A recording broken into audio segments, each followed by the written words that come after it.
From the National Newsroom of the Canadian Press, I'm Rob Westgate. With the Liberal leadership race underway, the participants will now have to start thinking about policy and what might make them stand out amongst the crowd.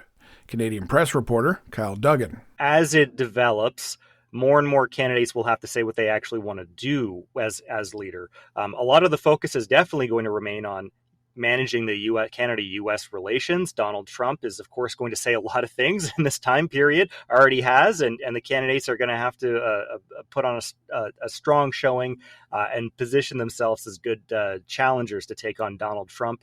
But before that, their next immediate task will be signing up new members before Monday's deadline. Frontline staffing issues with Saskatchewan and Manitoba's RCMP have triggered an unusual call for help. Assistant Commissioner Rhonda Blackmore says fewer officers are choosing to come to the prairie provinces, and there's been a rise in violent crime. Members and reservists are now being asked to consider signing up for 2-week stints in either province. Still, some municipal leaders are expressing concern about the plan to temporarily shift officers around, leaving their home detachments in a dangerous position.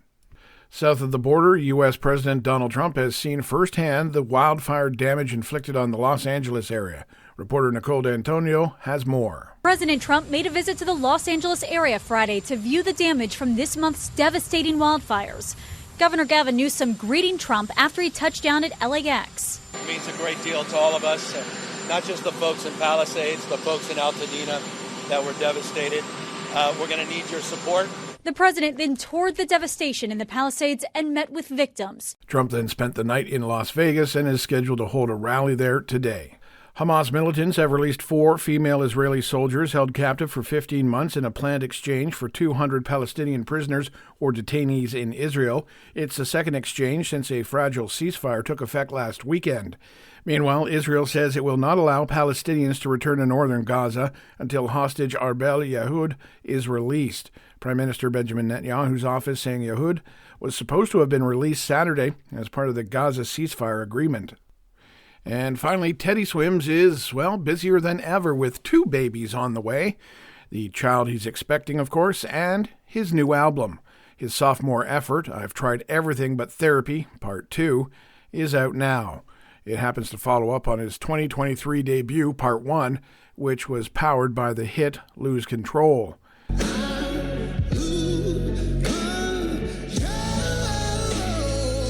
The 32-year-old Georgia native is also up for Best New Artist at this year's Grammy Awards.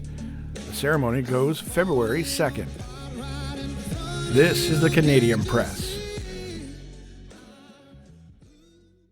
In sports, the Winnipeg Jets posted a 5-2 victory over the Utah Hockey Club.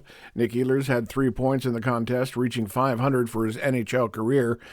The Dallas Stars edged the Vegas Golden Knights 4-3. The New York Islanders defeated the Philadelphia Flyers 3-1, and the Tampa Bay Lightning edged the Chicago Blackhawks in overtime 4-3.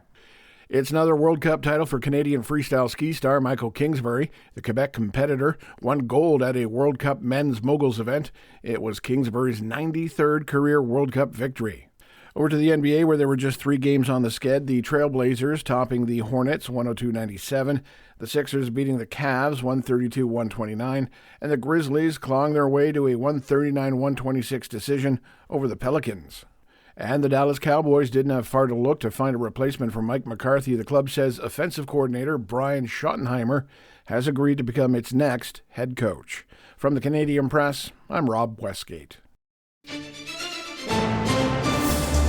Thanks for listening. Don't forget to follow and subscribe. For more of today's top stories, visit thecanadianpressnews.ca.